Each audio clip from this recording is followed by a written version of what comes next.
All right, good morning, everyone. Welcome to Wednesday, February 10th. A little cold out there this morning. Everybody okay? Good morning. Nobody froze on the way over? A little bit? Well, welcome to Canada. If it's snowy, it was okay, but it's only cold. It's only cold. Well, that's when it gets cold, right? Because when it's snowy, the clouds kind of act like a blanket, and they sort of insulate the ground and they keep it a little bit warmer. But when there's no cloud and no snow, the heat just kind of rises, and then it gets cold. So that's where we are right now, cold. But it'll get warm. It'll get warm soon. It's frozen. What's that? It's more than anything it's frozen. It's very frozen. Oh, it's okay. This is the coldest it will ever be in Vancouver.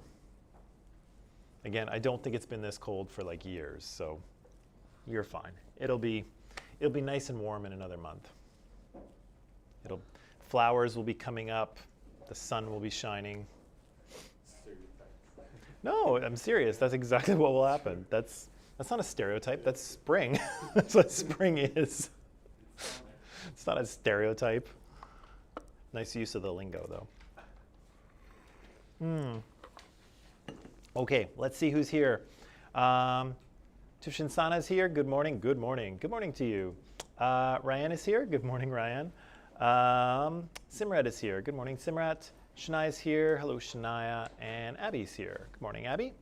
All right.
Sorry, people. Thank you. So yeah, I was on mute somehow. I'm not sure why I was on mute, but anyway, sorry. So for online people, we were just talking about the integration of dominant group norms into the structures of society. So all of us people in the able-bodied category can kind of move through society for the most part without any obstructions, without any barriers, right? We go upstairs, even though we might not feel like it, first thing in the morning, but we go upstairs without too much difficulty. We walk down curbs. We can see and hear and navigate our way through the world without issue. But some people with disabilities have barriers, right? The construction of what's normal and not normal by the dominant group. We talked about Adam's face yesterday, and we said that Adam's face probably falls outside of what the dominant group defines as a normal face, right? But it also has a lot of similarities with other faces in terms of it has the same parts. It has eyes and a nose and a mouth, and it does the same things, like it holds up his glasses and allows him to see and allows him to speak. A lot of the same things that other faces do, Adam's face does as well, but it's outside of the boundary of normal. And so I sort of just asked you to consider, what's the boundary, right? What determines what is a normal face and what makes a face not normal, according to society anyway. And third, the invisibility of privilege, and we'll come back to that again. We also talked very briefly about these internal and attitudinal effects. One, the belief that the dominant group has a right to their position, right? So, of course, society is constructed for able-bodied people. Internalization of messages of the dominant group's superiority. We'll get to that in a second. The lack of humility from not really understanding the minoritized group's perspective. And again, invisibility of privilege. We read a short story about people with 3 eyes yesterday, and we were talking about some of the elements of privilege that showed up in that in that story. And so, what were some of the external or structural elements of privilege that we saw? There was probably about 6 or so.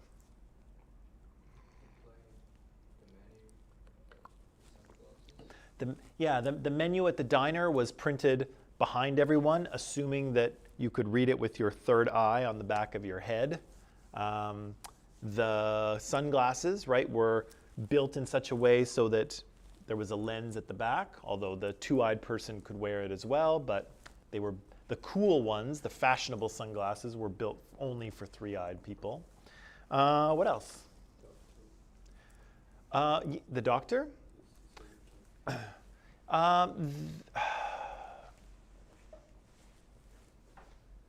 Maybe. I mean, the technology to implant that third eye is something that is external. And the construction of what's normal and not normal, right? So the doctor's idea that, hey, don't you want to be normal? I can fix you, right? I can give you this thing so that you can be normal, right? Other external things. That's probably an internal one, but we'll get to that in a second. External things. The cane, right? So this person is given, when they go to the theater, oh, it's dark, good morning, you only have 2 eyes, take this cane so you can find your way to your seat, right? And again, as we all kind of intuitively know, 2 eyes is more than enough to find your way to your seat. You don't need a cane. What else? Sunglasses, the menu, the cane, maybe the eye implant technology. What else is there? La la la la la la la. Okay, well, let's go to internal.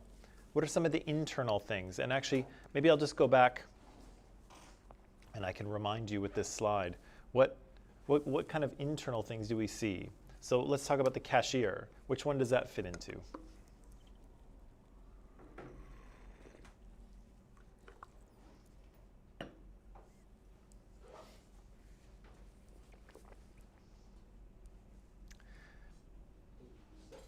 Yeah, probably not perfectly, right? But again, the cashier doesn't want to touch the two-eyed person, right? So the two-eyed person pays for her meal, she holds out her hand to get her change, and the cashier puts it on the table because she doesn't want to touch her, right? And of course, this is pre-COVID.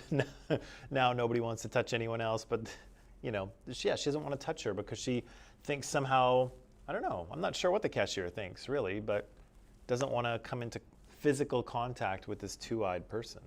What else? Other internal ones. The what? Oh, right. So that whole play, the play that the two-eyed person watches is about a three-eyed person who tragically lost their third eye in an accident, and then they courageously carried on with their life, right? They somehow managed to make a life with only two eyes. Tragic, right? But yeah, so which one is that, would you say, Nicholas? What's that? Yeah, which one of these, though? What does that fit into? Number 2, and probably even maybe number 3 as well, right? So the idea that a life with 3 eyes is far superior to a life with 2 eyes. Who would want to live a life with 2 eyes? But also the fact that, the 3-eyed people don't seem to understand the experience of the 2-eyed people. Because does this person in the audience, our main character, does she feel that her life is a courageous, inspiring battle?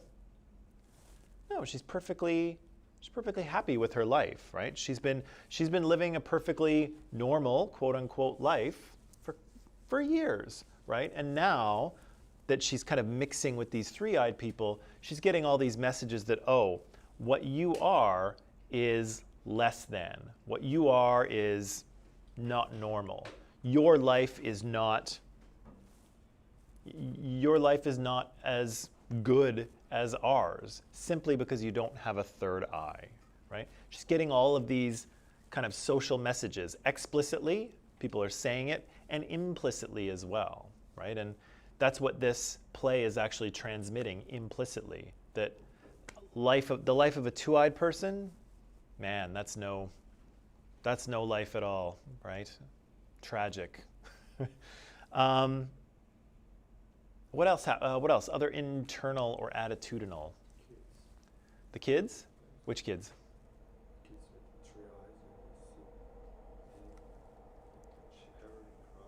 Oh yeah, the kids are kind of crying, right? And you've got to give kids a bit of a break because they don't know any better. But also, they learn from their parents, right? And their parents have clearly taught them that people with 2 eyes are weird or frightening or whatever, right? Or at least have not educated them to see that people with 2 eyes are okay too. Yeah, the kids cry. What else?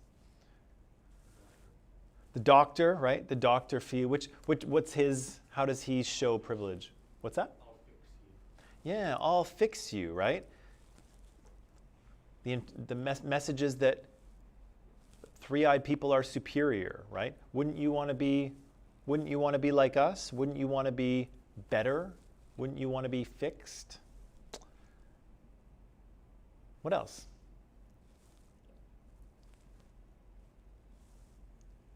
What about those teenagers? Teenagers in the sunglass store?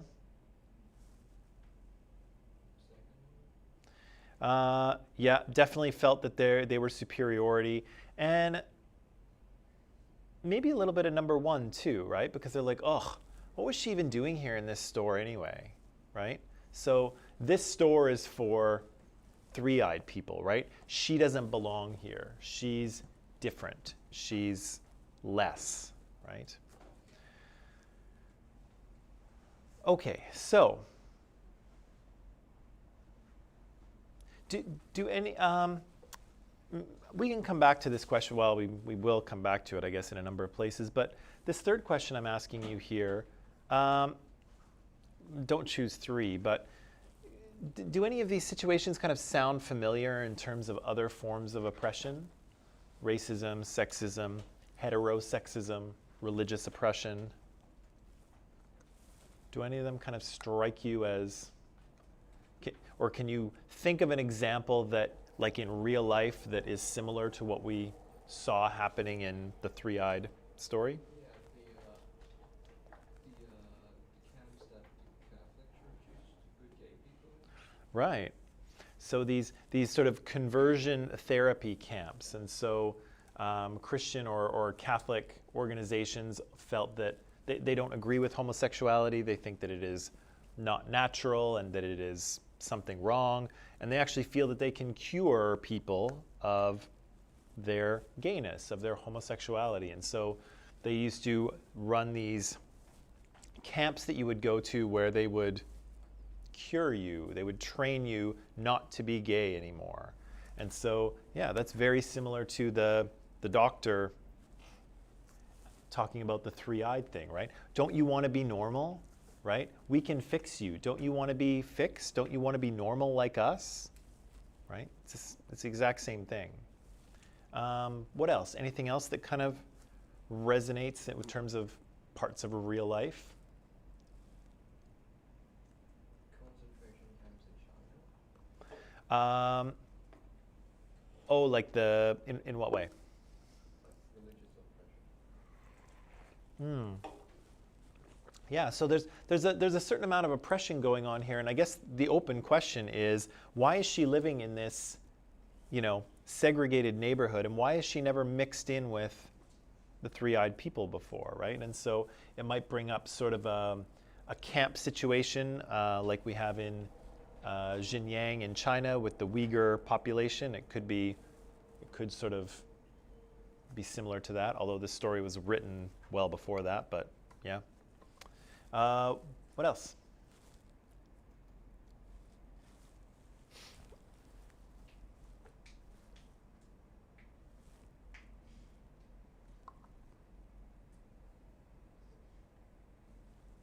Okay, we can come back to that.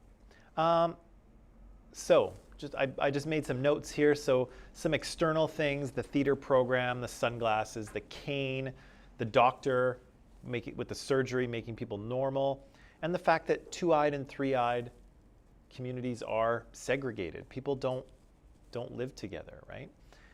Internal and attitudinal. So the privileged group here, the three-eyed people, feel very comfortable invading the space of the minoritized people, right? So, oh no, those sunglasses aren't for you, and leads them over to the uncool sunglasses, right? So they feel that they sort of treat them as less, right? Almost as children. Oh no, that's not for you. Come over here. These are for you, right? This two-eyed person is an adult. They can choose their own sunglasses, right? They don't need to be led around. The privileged group feels qualified to represent the experiences of minoritized persons. So the play is acted out by a three-eyed person when in fact, do they understand the experience of a two-eyed person? This is a little bit tricky, right? Because actors are supposed to play people that they are not, right? And so I think it's kind of an open question about whether someone can play, let's ask this question. Can a straight actor portray a gay character? They absolutely have. Can they, or should they? No? Why not? What's that? I think they can. They can't? Why not? They can. Oh, they can? Why? Well, let's say being gay is just part of the character. It doesn't impact the story the same way as, like, if a gay person played it, it wouldn't be that much different. Okay, so if maybe the story is not necessarily about this character's gayness, maybe the character just happens to be gay, but there's other things happening, can that straight actor represent their experience? Sophie, what do you think? Yeah, I feel like it depends on the story. Like, if the story is about this person's journey about being gay, then I feel like the actor should be. But I feel like with this situation, it's kind of difficult since able-bodied actors, since people would only like hire disabled or like different actors for roles of like characters that are like that.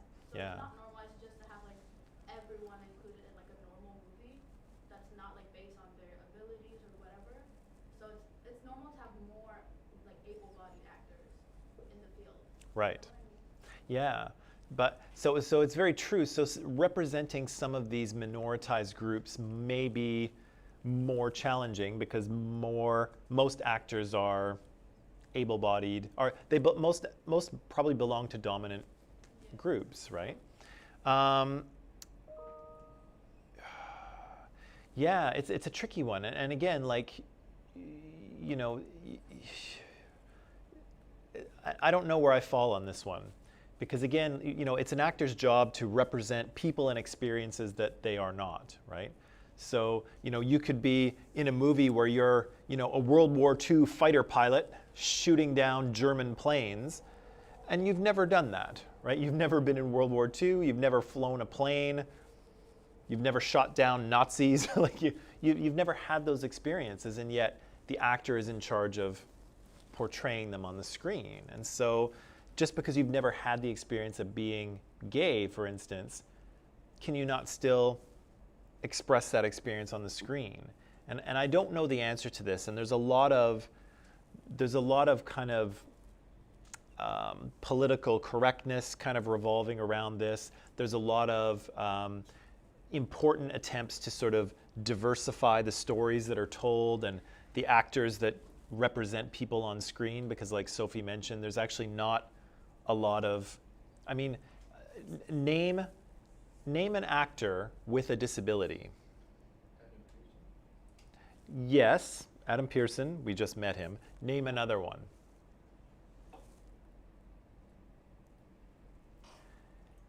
Name another one. The dude in Breaking Bad that plays his son.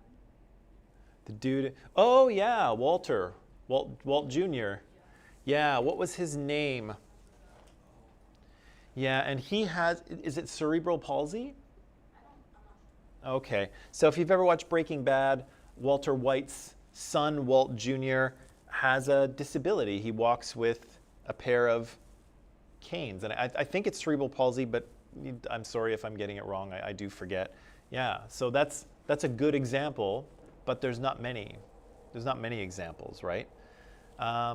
So that's kind of an open question about whether actors can or should portray characters that they are, you know, that they don't belong to that social group, right? And there's a lot of whitewashing that's happened in Hollywood where roles that really should have been, were minoritized characters are portrayed by white actors, and so it's a complicated question, but it's worth thinking about anyway.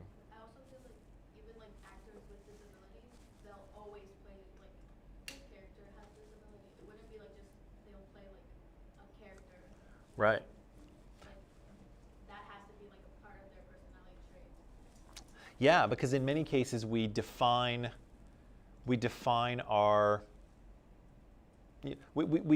people by their disability, right? That's what we see first.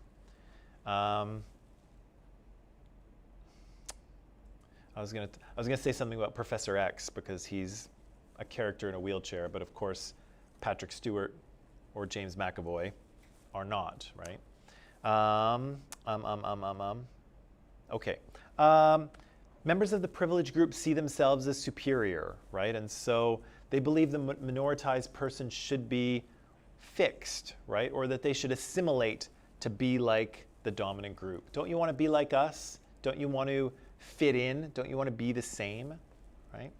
And again, the privileged group doesn't like to associate with the minoritized group. There are three-eyed neighborhoods and two-eyed neighborhoods. Which one do you think is nicer?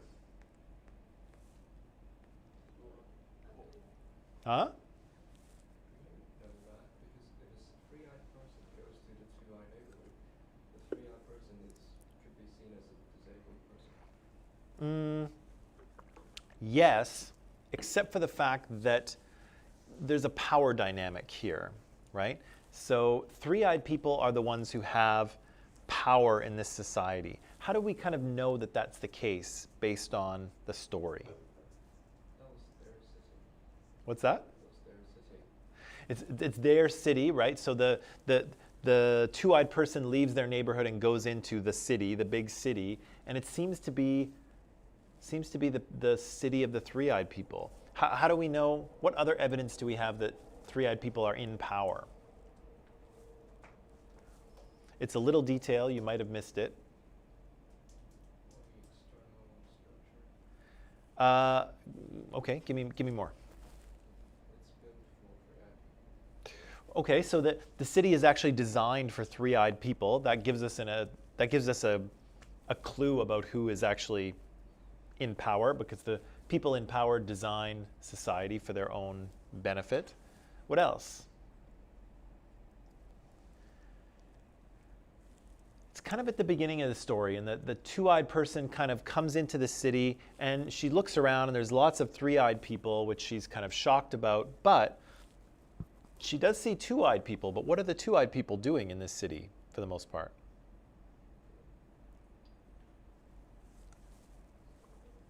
What's that? They're working. Yeah, they're working. They've got their heads down, and they're working in kind of low service jobs, right? So there's no two-eyed people running around in expensive suits talking on cell phones, right? There's none of that. There's people, picking up garbage or selling hot dogs or,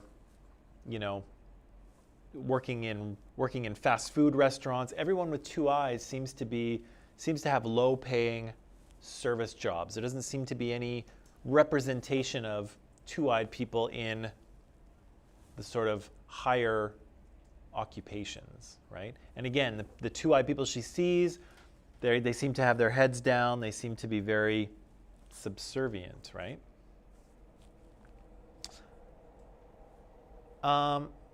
Okay, so we talked about that. Oh yeah, okay. I wanted to show you this as well, because we've been talking about. Sorry, let me just grab this and put it in Microsoft Teams for our online people. There we go. Right. So we've been talking about structural privilege and sort of external and structural, but also internal and attitudinal privilege. And I wanted to show you kind of another perspective in terms of how these things kind of play out in society for people with a disability. Good morning, come on in. How they kind of play out for people. And so just a short TED Talk here from a woman named Sinead Burke. And Sinead's going to talk a little bit about what her experience is moving through a society that is not built for her, okay? That in which she is not in the dominant group, and things are not designed with her in mind, okay? So listen to what Sinead tells us. Think about the external and structural elements of privilege, but also the internal and attitudinal ones as well. And listen to her accent, because she has an Irish accent and it's very lovely. But so you can enjoy her accent, but also listen to what she tells us about her experience in society and some of the barriers or challenges that she experiences, okay? So for online people, I just put the YouTube link in Microsoft Teams so you can watch it. And so go watch it, come back here, and we'll talk about these questions, okay? And of course, we will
Right. Thank you, Sinead.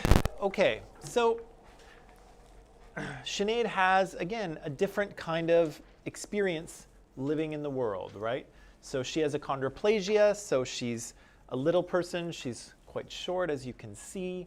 And that influences how she experiences the world, right? What kind of external or structural kind of elements of privilege does Sinead encounter on a daily basis?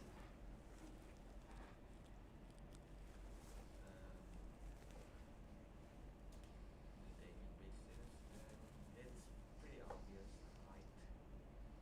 Okay, but how does her height, how does the world around her, how is that challenging for her, is what I'm asking.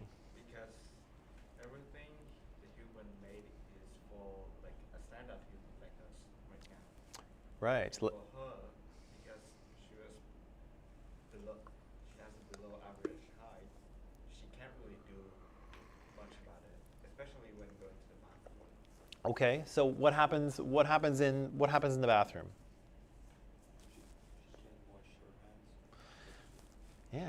So she can't wash her hands. Most of us like to wash our hands, and if you remember the Seinfeld clips, that's actually a social norm, right? People get freaked out when you don't wash your hands, especially if you're going to make pizza dough, right? People get very freaked out if you don't wash your hands, but for Sinead, for the most part, she cannot, right? Because the sink is too high. She can't reach the taps. She can't reach the soap, right? There's, the sink doesn't work. What else? She can't lock the door. Yeah, she's going to go to the bathroom and she cannot lock the stall door, right? And she said she can kind of reach it and kind of try to do it with her iPhone, maybe. But if that doesn't work, what does she have to do? A stranger to guard the door. Yeah, she asks a stranger to stand guard outside the door. Would you like to do that? Hey, I've just got to go and do a number 2, so can you, hey pal that I've never met before, can you stand outside and make sure nobody comes in? That sounds horrifying. That's the last thing I would want to do, right? But that is her daily reality, right? If she goes to the bathroom outside of her own home, this is something she has to deal with all the time. What else? She can't get off the chair without like scrolling. Yeah, so if she goes to sit on a chair, is it going to be graceful? Most women like to sit in a chair very gracefully, right? Is it going to be very graceful for Sinead?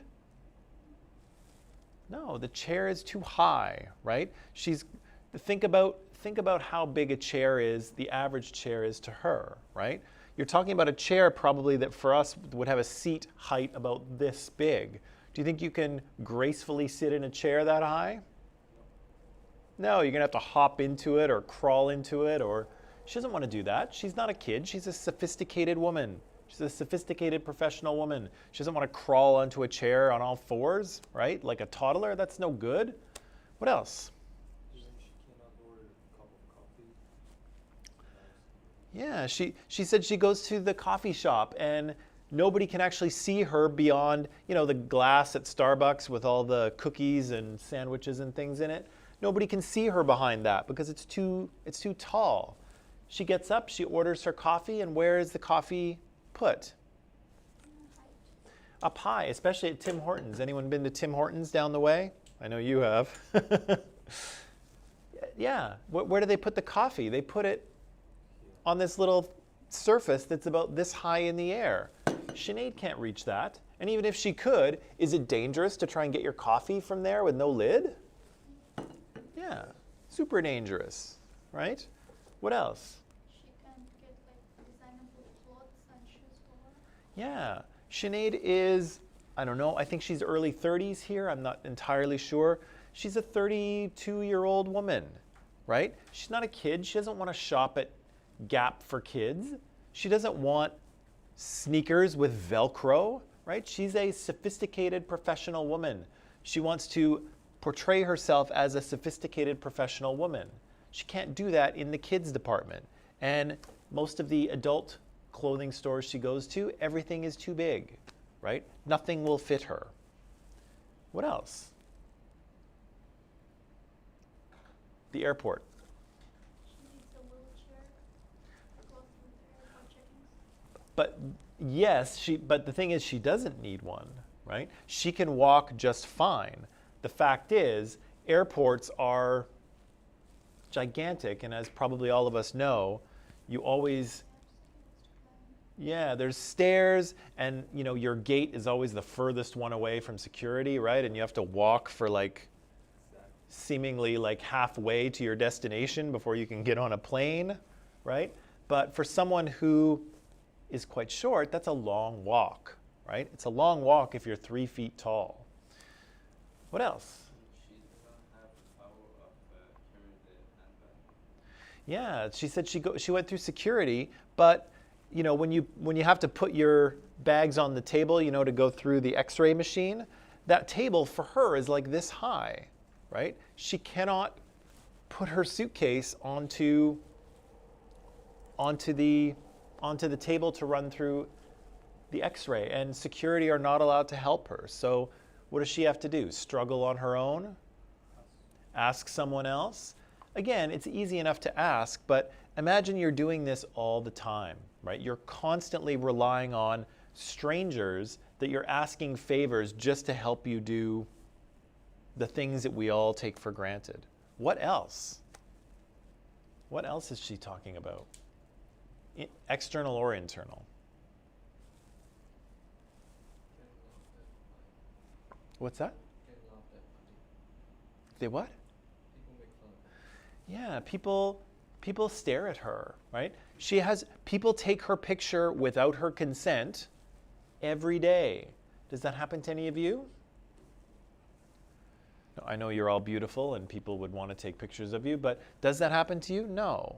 Would you like it if random strangers were taking pictures of you every day because you look different? What's that? Well, yeah, actors do have to deal with that sort of thing, right? Whether it's right or wrong is another story. But she's just trying to go about her daily life, right? This is a privilege that many of us experience, right? We can walk through our lives. Nobody knows who we are. For the most part, nobody pays attention to us. Nobody takes our picture without our consent. We're just kind of invisible in the crowd, right? And that sort of anonymity is nice, right? That's a privilege. Sinead doesn't have that privilege. Everywhere she goes, people look at her, they stare at her, they take pictures of her, right? We don't deal with that, and we don't even think about the fact that that might happen, but that's Sinead's daily reality, right? What else? Man, there was a lot in that short talk.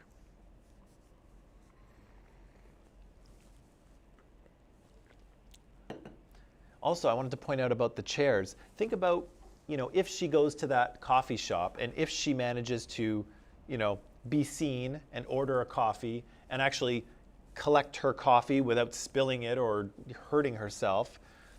What do you see in coffee shops a lot? You see stools, right? Think about how high a stool is for Sinead. It's probably the same height as she is. Can you imagine trying to crawl up on a stool that is the same height as you? Does that sound safe or easy? No, it sounds very difficult and actually dangerous. I'm not even sure that you could do it without falling over, right? So the world is not designed for Sinead really in any way.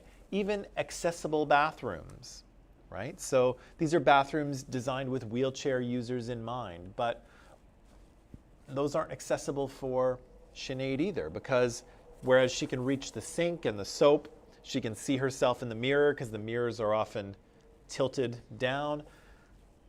Toilet's too tall, right? And so now she has to climb up on a toilet. Does that sound like a safe thing to do? Do you want to climb onto a toilet? No, right? Most people don't even want to touch a public toilet, right? They put down toilet paper over the seat so they don't have to touch the thing at all, right? But for Sinead, what's she going to do, right? So Sinead's pointing out all of these kind of simple ways in which society is not designed with people like her in mind, right? And again, these are elements of privilege because all of the things that she mentioned, I imagine none of us, A, have to deal with, or B, none of us even thought about it, right? We don't think about the fact too much that when we go to a clothing store, we'll probably be able to find things in our size. Probably, right? I know we're all unique and we have, sometimes it's tricky to find things that fit, but for Sinead, she can go to a mall and none of the things there will fit her, except in the kids section. But again, it's not really what, that's not what an adult professional woman wants to wear, right? She's looked at when she goes out. She has pictures taken of her without her consent. Things are dangerous for her, right? Chairs, bathrooms, coffee shops, all of these things are inherently dangerous for her just because the world is not constructed with her in mind, right?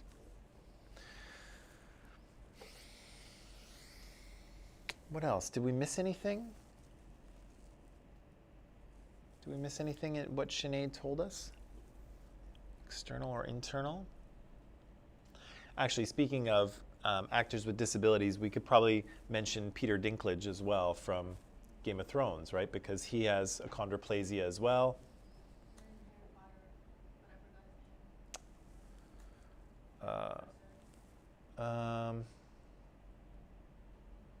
I don't remember. Is it in one of the earlier movies or the later ones? Gosh, I've only seen To Prisoner of Azkaban. It was in the first one. Who was it?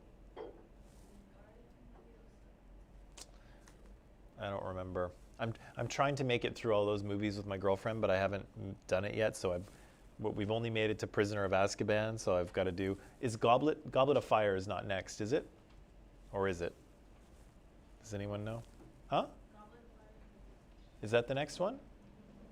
from the second one? So it's Philosopher's Stone. Something, Prisoner of Azkaban, and then is it Goblet of Fire? No, that's the fourth one. Oh, that's the fourth. No, it is the fourth one that we're on. That's okay. That's the one I have to see still. No, it's Vern Troyer, Vernay? I don't know. But he was the professor. I'm having trouble remembering. Professor Flitwick. God, I can't remember. Darn it. Okay. Okay, then after. Okay. So, still not many. Okay. Let's take a little break here. We'll come back. We'll tie up ableism, and then we'll move on to sexism. Yes. All right.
show you that TED Talk because it does sort of give us, again, a window into the world of someone for whom the world is not constructed, right? And so there are a number of structural or external and internal elements of privilege that Sinead doesn't have, right? And there are difficulties that Sinead experiences. And so just to kind of wrap up this module, 1, 2, Adeline, Scotty, you need to be with me here, okay? Thank you. In this very kind of short model, I've tried to sort of outline some of the ways in which people with disabilities experience oppression in society, right? And so, again, ableism is this situation where people with disabilities have less power than others who are in the able-bodied group. I'm not explaining this very well. Okay, let me start again. We defined ableism as a kind of relationship between people with disabilities and people who fit into the able-bodied category. People in the able-bodied category have more opportunities and resources and power than people in the disabled group, right? And so this kind of, ableism is kind of allowed to exist in part because of social messaging and people's socialization, right? So we kind of learn how to treat people with disabilities through socialization. Sorry, I'm having trouble putting one word after the other right now, and I'm not sure why.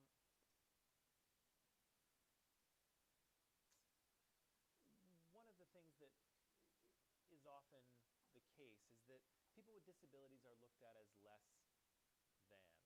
They're looked at as not having anything to contribute, as being in need of care or to be kind of patronized, right? And so we kind of need to give people with disabilities a seat at the table in terms of kind of making decisions and power, but also in terms of designing society. And that's kind of what Sinead was arguing for, right?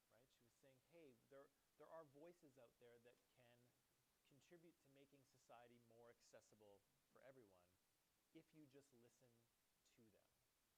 And so Sinead is one voice who's saying, hey, there are people out there for whom society is not designed, right?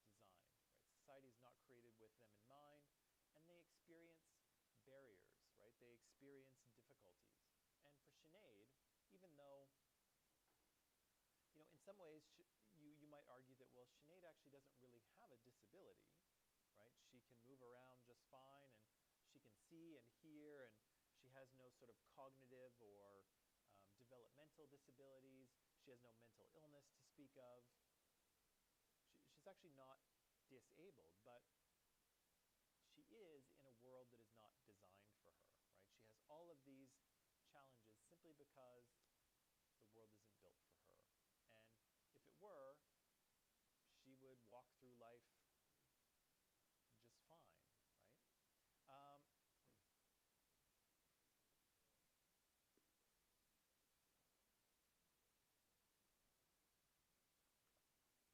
Well, it's a bit of both, right? And so this is what makes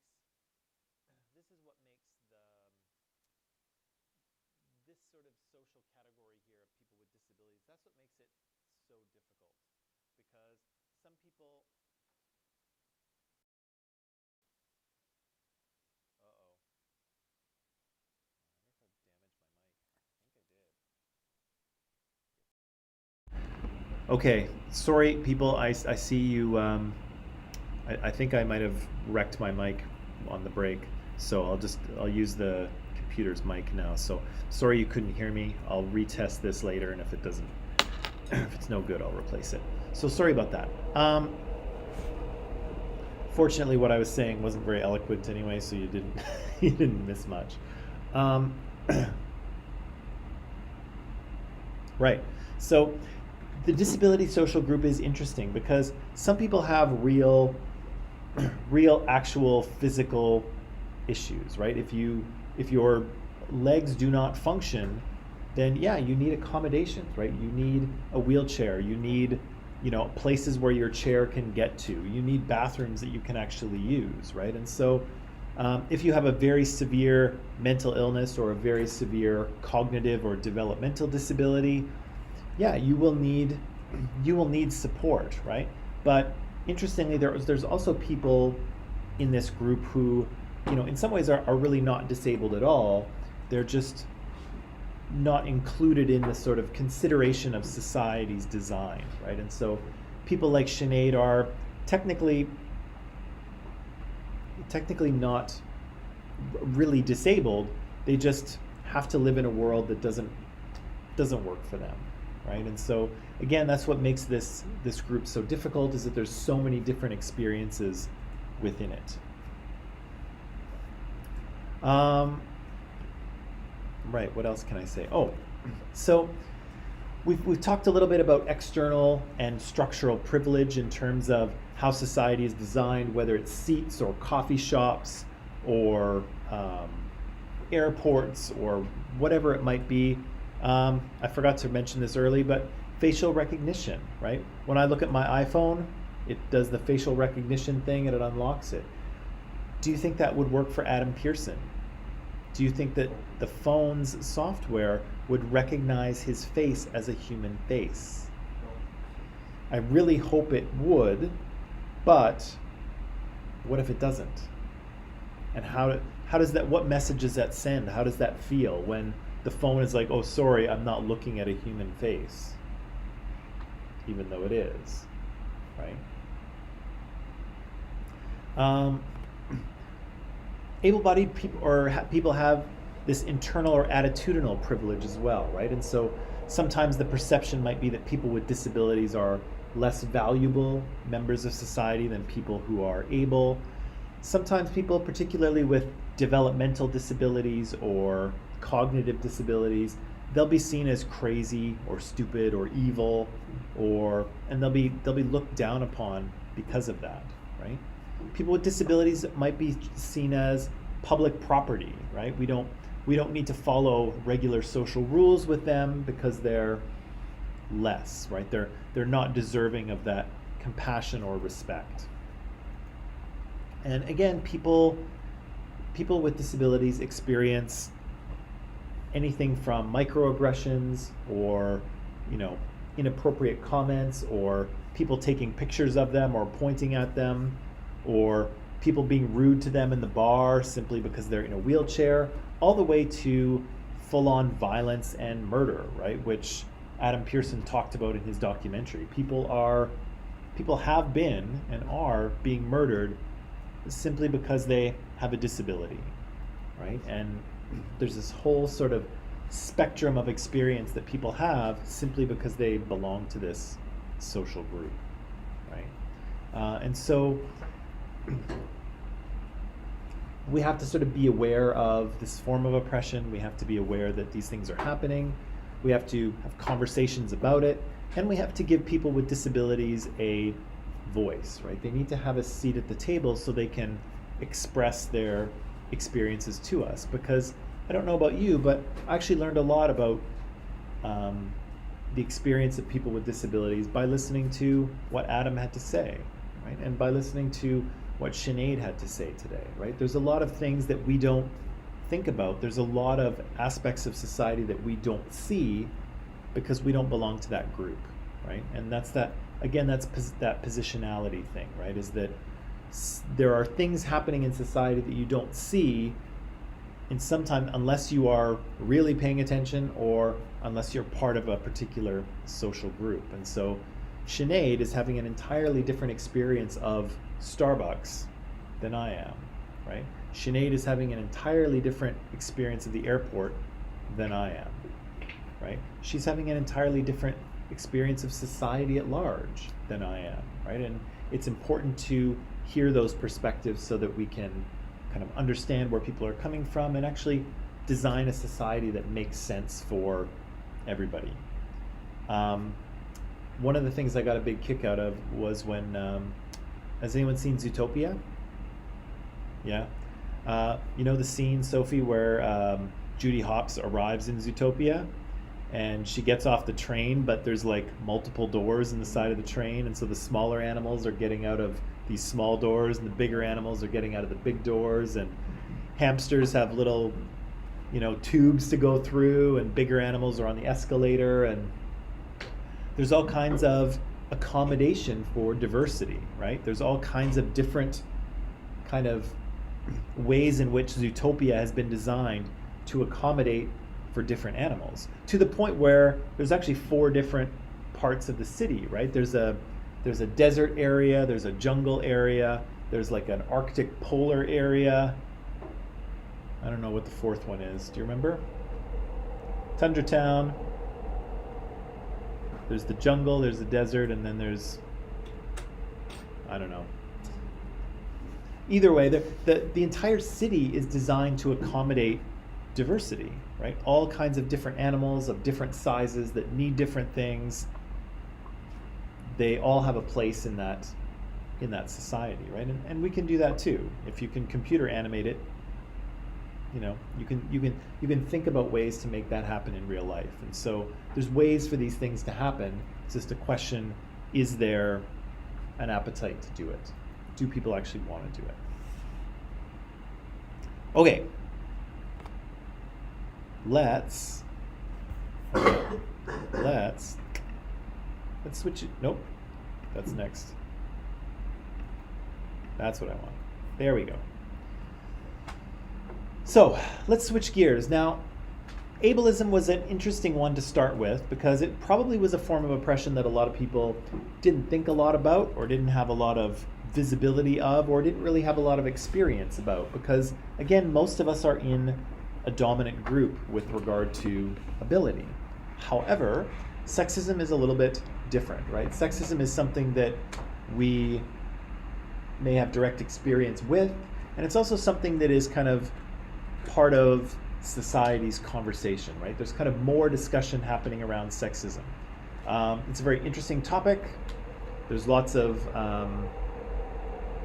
interesting things to be examined, and so that's what we're going to do. So here's what we're going to do.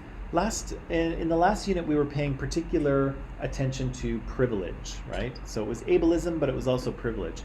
Here we'll be paying a little more attention to socialization and social messaging and cultural messaging, right? So we'll be paying attention to how we kind of know the things that we know, why we think the things that we think, and how social messaging allows this particular form of oppression to continue, okay? So again, we'll talk about socialization, we'll talk about media, we'll talk about popular culture. All these things serve to perpetuate sexism, to allow it to continue, okay? Remember, of course, that oppression is this. Oppression occurs when one group's prejudices or ideas about how things should be, when those are backed by legal and historical and social power and institutional power, right? So prejudice plus power equals oppression. So in this case, we're looking at men for the most part. Men are in the dominant group in basically every society around the world. People of other genders, women, gender non-binary people, transgender people, they are in the minoritized group, okay? Remember, of course, that socialization is the training in the systematic norms of our culture. That's where we kind of learn how to behave. We've done this before. And also remember that social institutions are kind of, how do we describe them?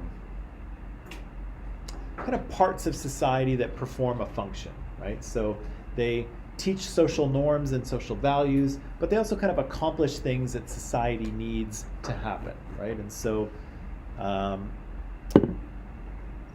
social institutions are the family, marriage, education system, the military, the police, criminal justice, the government, religion. All of these things function in society to, do things that society needs, right? Education exists to teach young people values and norms and beliefs that the society holds, but also to give them the knowledge and skills they need to go out and be productive members of society, right? That's That's the sort of job of education. And all of these social institutions have a job. So these institutions kind of fulfill their role, right, in society, but they also teach values and norms, and they transmit social messaging, right? They teach people cultural lessons, either explicitly or implicitly. So, let's start at the beginning. One of the things that we'll need to be able to kind of define or understand is the difference between sex and gender. And I don't mean sex like, what two people do when they love each other. I'm not talking about that. I'm talking about biological sex, okay? So this is what we're going to say that sex is. So we're going to say that sex is having to do with your physical or genetic biology, right? So when we talk about sex, we'll use the terms male and female, okay? And again, males have an X and a Y chromosome, right? That's what genetically makes them male. And as a result, they have male bodies, right? And so we kind of know what a male body is. We know that they have secondary sex characteristics. We have male genitalia. That makes a human animal male, right? Females have two X chromosomes. They have female bodies. They have female secondary sex characteristics. They have female genitalia. These are two biological sexes, okay? So sex has to do with your biology and your physical body. Now, again, there's a binary opposition thing happening here, because you might think that everyone is either biologically male or biologically female, but interestingly, there are lots of people that don't fit in either of those categories. And so some people can have an extra sex chromosome, so they might have two X's and a Y. It's kind of a weird thing. Some people may have, you might think there's male genitals and female genitals, and those are two different things, and they are, but there's actually quite a number of people who are born that are kind of partway in between the two. And the number of people that are born that way is actually greater than you might think. So even though we might think of, biology, there's males and females and that's all there is, there's actually a little more variation in the middle than you might think, right? People don't talk about it very often because sex is often a taboo topic that we don't discuss widely with other people. But again, biology seems to have these two categories, but there's actually people who don't perfectly fit in those two categories. But either way, sex is biological. What? Yeah. Taboo is something that is, it means forbidden. Okay, so things that are taboo are things that are not supposed to be talked about or not supposed to be done. Okay, so it's kind of an anthropological term, but it means, it's forbidden. So every society has taboos, things that you can't do, things that you can't talk about, those kind of things. There's also some very interesting genetic cases. I read about one a while ago, and I don't remember all the details, but I think what happened is that when this one woman, she was originally a twin, and so there were two eggs. They were fertilized in her mother's womb, but very quickly thereafter, her egg kind of absorbed the other egg. And so they started out the pregnancy as twins, but very quickly there was only one. And so she was born, but if you test her genetics, she actually has two sets of DNA. She has the DNA of her brother, who never really existed, and she has her own DNA. Weird, right? So there's again, most people are male or female, but there's some people who, they have an extra sex chromosome, or something weird is happening in terms of their genetics, like that one, or their genitalia is kind of, part way, not entirely male or not entirely female. And again, the numbers of those people are larger than you might think. I don't have the stats with me, but not everybody fits into one category or another so perfectly. Okay? But the other thing I want to point out here is that sex is different than gender. Okay? Gender is a different thing. Gender can either be thought of as your identity, so the way you think about yourself, the way you kind of feel inside. And so most people have some knowledge of their gender identity, right? So me, I'm biologically, sex-wise, I am a man, right? I haven't had my DNA tested. Actually, I have had my DNA tested. I think I have an X and a Y chromosome as far as I'm aware. My body is that of a male. And inside, in here, well, I guess we're in here, I feel that that's who I am. Okay, I feel that I am actually a man. Okay. The other part of gender is the social role you perform, right? And so every culture has ideas about what it means to be a man, right? How should men dress? How should they act? What kind of things should they be interested in? What kind of occupations should they hold? What kind of character traits are desirable for men? Every culture has that. And of course for women as well, right? And so in terms of my gender identity, yes, I feel like a man inside, right? But I'm also performing the role of man in society, right? Am I dressed as a man would dress? Yeah. Do I groom myself as a man might? Yes. Do I behave as a man would? Are you shaking your head? Okay.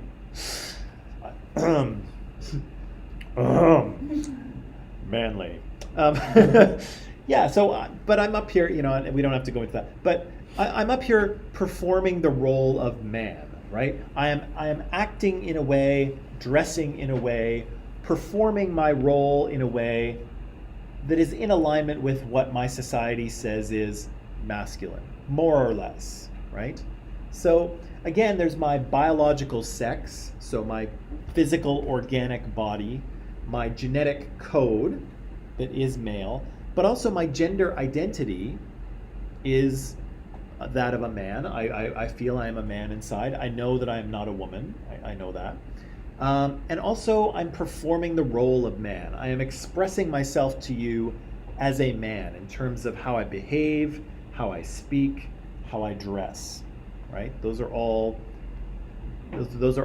aspects of gender identity. But it's important to point out here that part of this is a cultural construction, right? So the way I dress, this is stuff that a man would wear, right? I'm not wearing a dress, right? I'm not doing that. I'm not wearing high heels because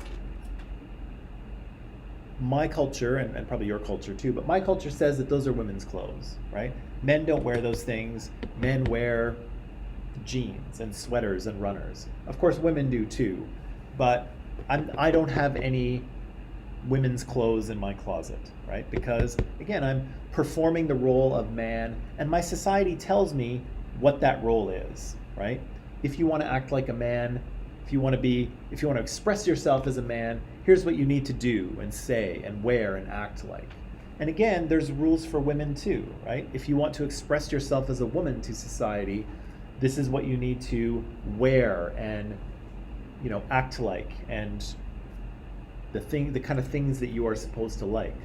And again, those are cultural constructions, right? Those rules, those norms, those are all simply things that society has agreed to. So sex is when we talk about sex, when we talk about males and females, we're talking about biology, right? When we're talking about gender, we're talking about people's kind of internal sense of who they are as a man or a woman.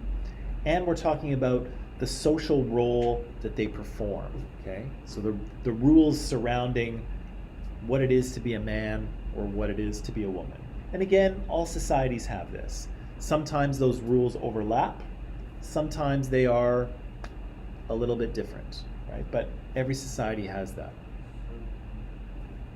Gender is based on certain gender roles. Like, is it based on the two? there's only two genders?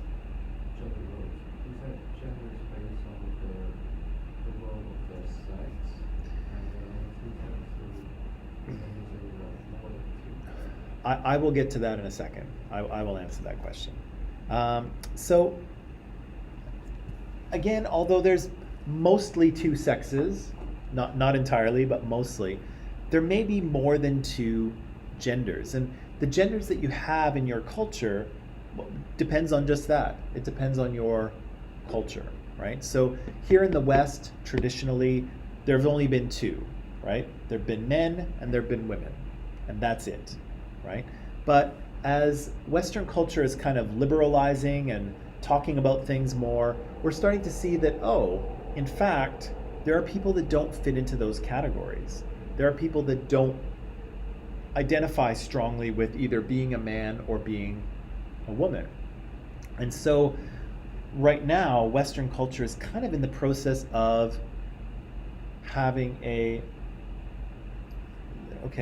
there's like 5 people looking at their phones, and I'm sorry to make a point of this, but it's difficult to kind of to talk to you when it feels like you're not listening because you're in your phone. And so, I don't want to make a big deal out of it, but it's hard to talk to people when it feels like they're not listening to you. So if you could stop doing that, that would be very helpful, and I think it would be helpful for you too.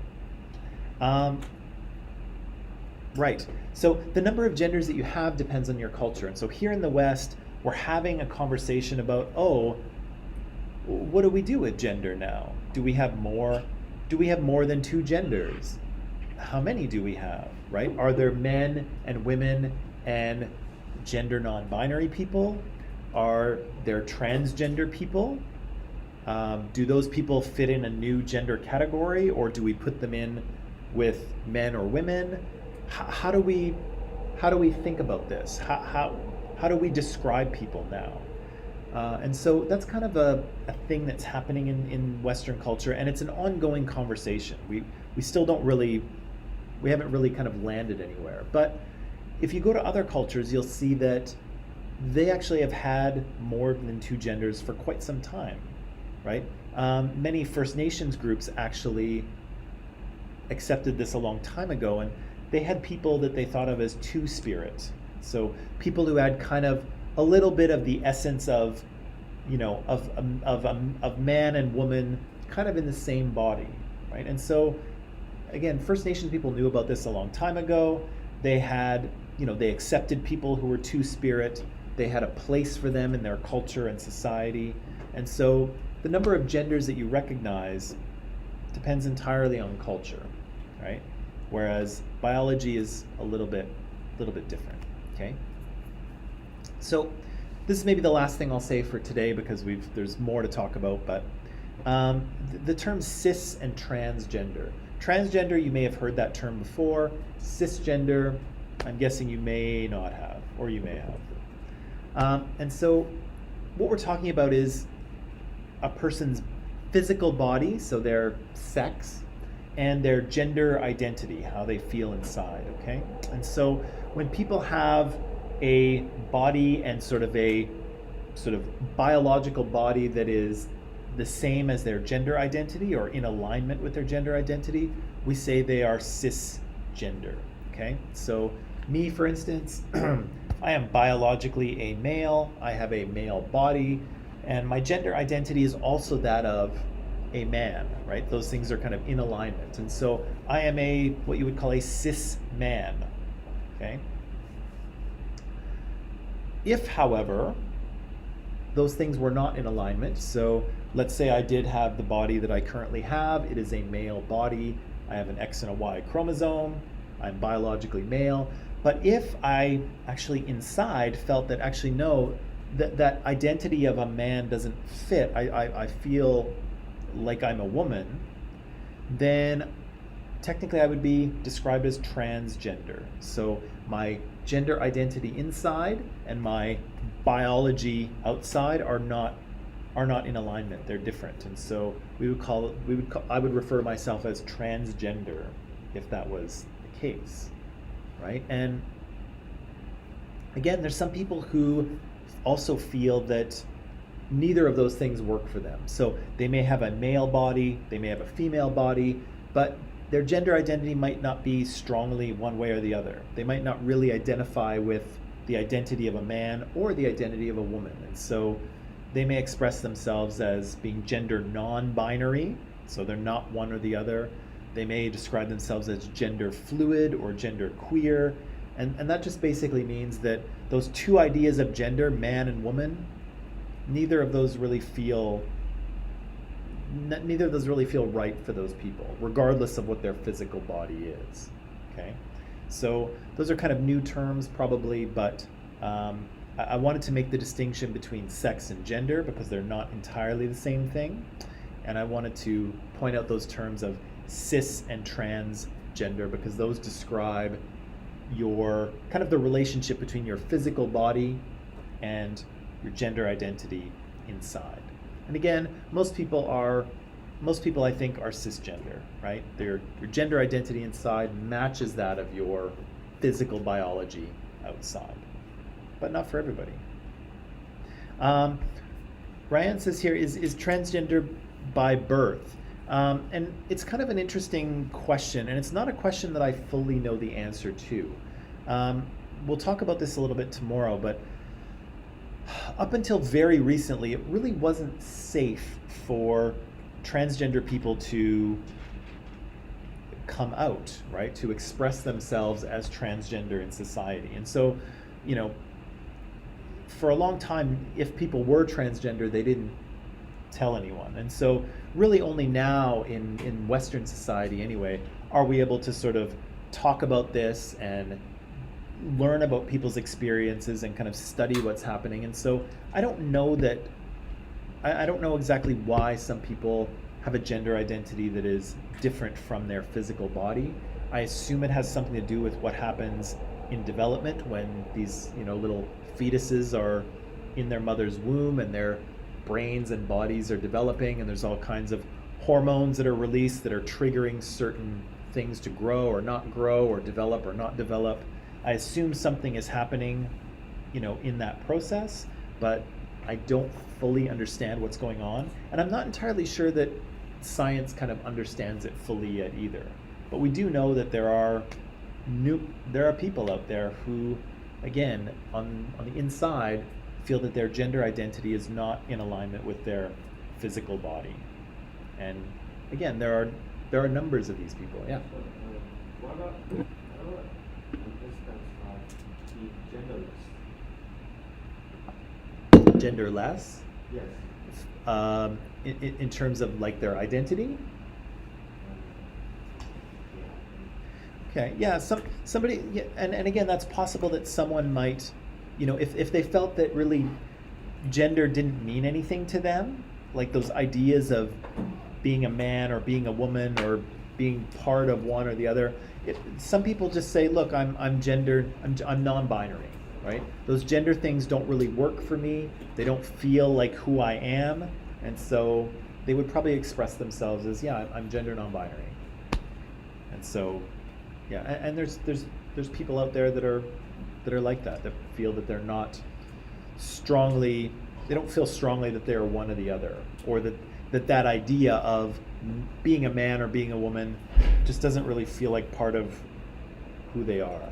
And so they've kind of rejected it. Which again, we're getting to a point in Western society where we're able to do that. People don't have to be, you don't have to follow all of the rules of masculinity or femininity. Although, well, we'll talk about that later. Yeah, there's much more to talk about. Okay, so that's enough of sex for today. Come back tomorrow, we'll pick this up. I have a short documentary to show you, but I'm not sure if that's tomorrow or Friday, but we'll see. Actually, if it's Friday, it's nice, because Friday's nice for movie day. But anyway, that's all I have for you today. Have a good afternoon. I'll see you tomorrow or in 15 minutes. So,